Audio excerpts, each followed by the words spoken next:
Hi guys, welcome back to my channel. My name is Lisa and today I wanted to do a discussion video on the topic of diversity. As you could gather from the topic, my heart is not quite set on the name of this video yet, but I thought that I would share my opinion because I feel like I have a right to do so, and I think that it could also benefit the discussion.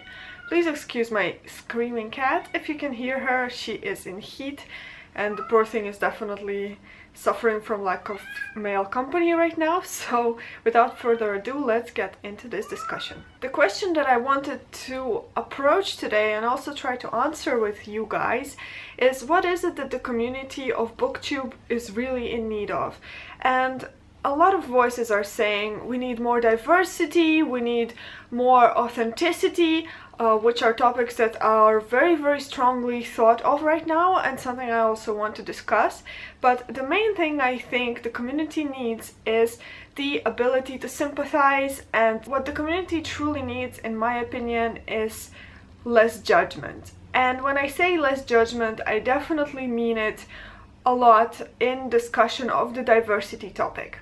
Now, as you can see by looking at me, I'm white, Caucasian, and yeah, like my background is probably not the best to be taken into account when we're talking about issues of social equality. But let me tell you, every single person struggles with some issues during their time, and probably every person can be counted as part of certain minority, and it's not an exception with me. Now, when we go into reading books with the assumption of that the book has to have certain representation in it in order to be counted as significant or truthful or diversified, what I would like to say is, Francina Simone, a huge voice in the BookTube community, has said so many times in her wonderful videos. I'd appreciate it if you checked her out.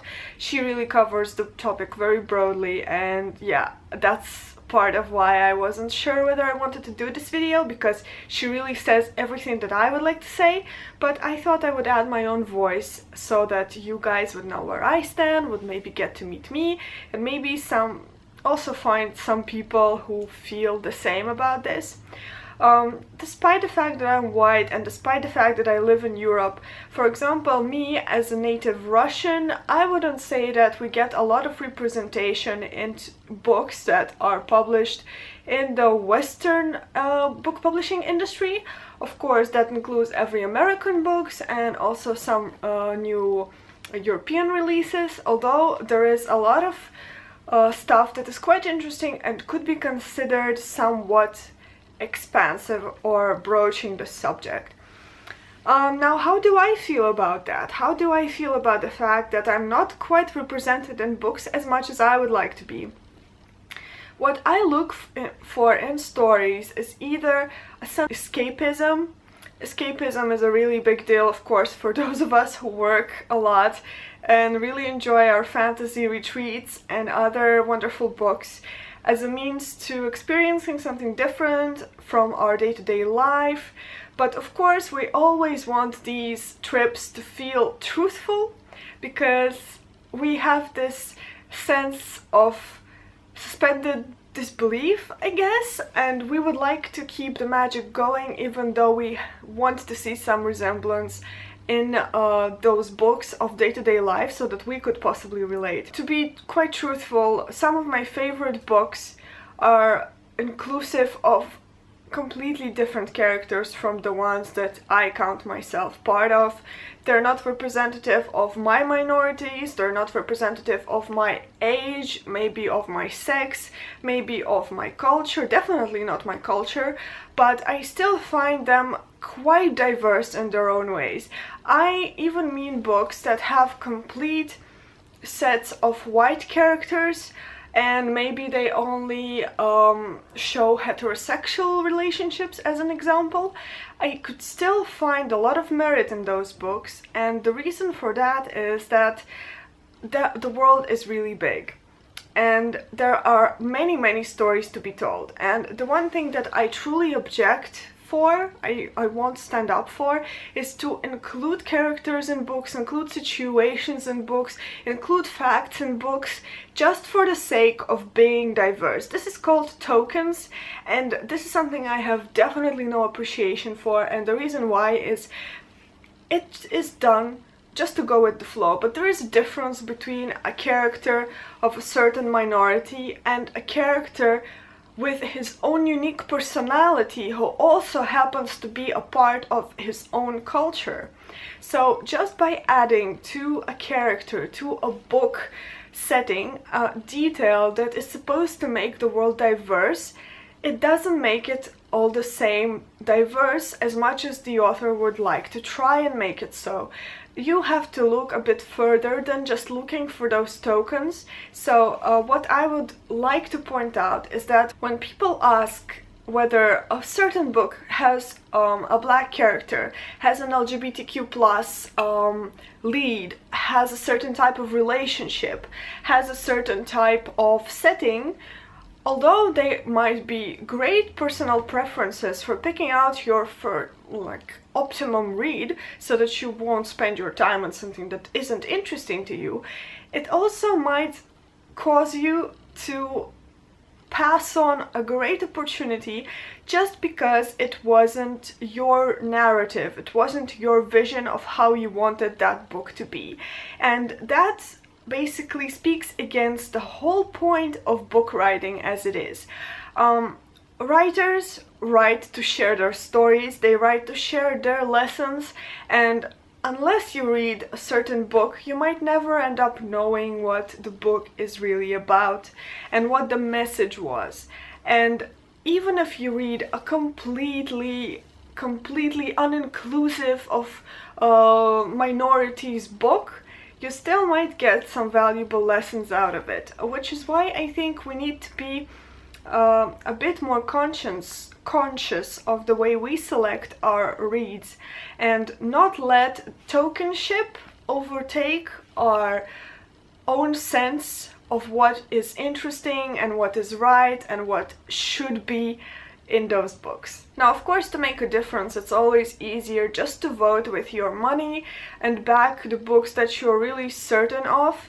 But, you know, it's not a very rare occurrence. I see that a lot on Goodreads and YouTube as well, is that a certain book focused on a certain minority story has been quite well advertised, and a lot of people are buying it because they're thinking it's a quality story or it's something that would appeal to them because of a certain inclusion of a black character, of an LGBTQ plus relationship. But in the end, a lot of these books end up a bit hollow because their characters are driven by those assumptions and by those tokens that are kind of attached to them like labels. And this is the reason, and I think a reason for that is because publishers are also reacting to what the audience wants to see, and when we as the audience demand better representation of certain communities, we don't do it very well. We usually just say, we want more LGBTQ plus characters, we want more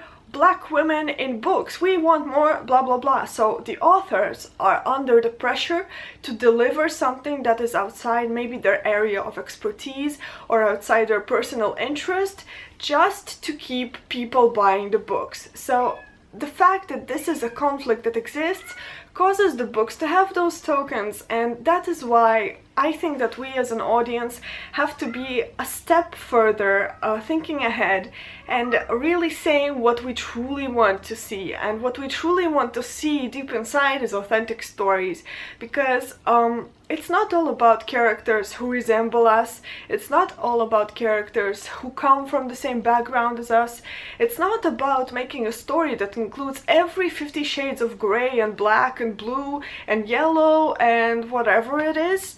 It's not about including everyone in one single story. And of course, it happens that a lot of published authors are writing about the same kinds of people, but I truly believe that there is so much out there right now, aside from publishing in paper from major publishing houses. There are tons of little publishing houses, there is online publishing, as we know from the story of Andy Weir and The Martian, which is a brilliant story and so hilarious as well. So what I'm saying is, we don't need more diversity, we need stories that ring true. And I truly believe that some of the most impactful stories can talk about people that are nothing like us or that are everything like us, and both of them can have a lot of meaning and can have a lot of value for us. So what I'm trying to encourage, I know that there are a lot of diversathons going on BookTube, and this is something very fun, you know, to kind of go out your comfort zone and read something new and exciting, and I'm all for it. But it's like, I'm trying to compare diversathons, I guess, with Women's Day. How I truly believe that every day is Women's Day, just the same as every day is your diversathon. Because when you're picking up books, you are always thinking about what that book will bring into your life. It could be excitement, it could be a familiar, well-loved story like chicken broth that you really want to feel some comfort and stability in your life, or it could be something unexpected and new, and you make that decision every time that you pick up a book. And perhaps when you partake in a diversathon, you might also be filtering books out because of their token representation, because you're going to be looking for a diverse book, but unless you read it, you won't really know whether it's diverse or not, because a black character doesn't make a book diverse. An LGBTQ plus character doesn't make that book diverse. Unless there is substance and truth to the characters and truth to the people themselves in those books and truth to the situations that happen, this book would just be a pile of stamps and tokens and just a pile of those things that are put in there to be in there but aren't really beneficial to a discussion or aren't even contributing anything to that very same book. So make every day your diversathon and Women's Day and whatever the hell else. Remember that you know so well for yourself what you should be reading, what you'd like to read, and just remember that tokens aren't everything, that authenticity of the stories is the most important thing. And I truly believe that we as readers can make a difference if we put less pressure on the authors to deliver tokens and focus on authentic stories instead. And as long as those authors can write their own stories, we can pick and choose the ones that are truly important and not rip away the voices of the authors that do their best to deliver their own storyline and their vision of the world.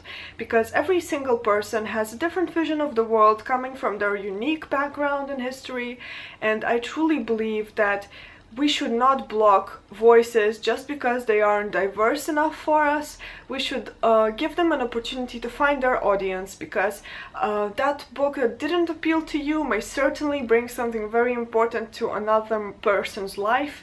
And this is basically all I wanted to say. So let me know what your thoughts are on this topic, and let's have a healthy, polite discussion in the comments. I'd love to hear from you what you think BookTube truly needs, and how you handle picking diverse books, how you judge a book to be diverse, and what makes a story authentic for you. Meanwhile, I'd like to say thank you very much for watching. If you liked the discussion video and you want to see more such discussions, give me a thumbs up so that I know, and I'll make more of them for you. And I'll see you guys in my next video. Bye bye!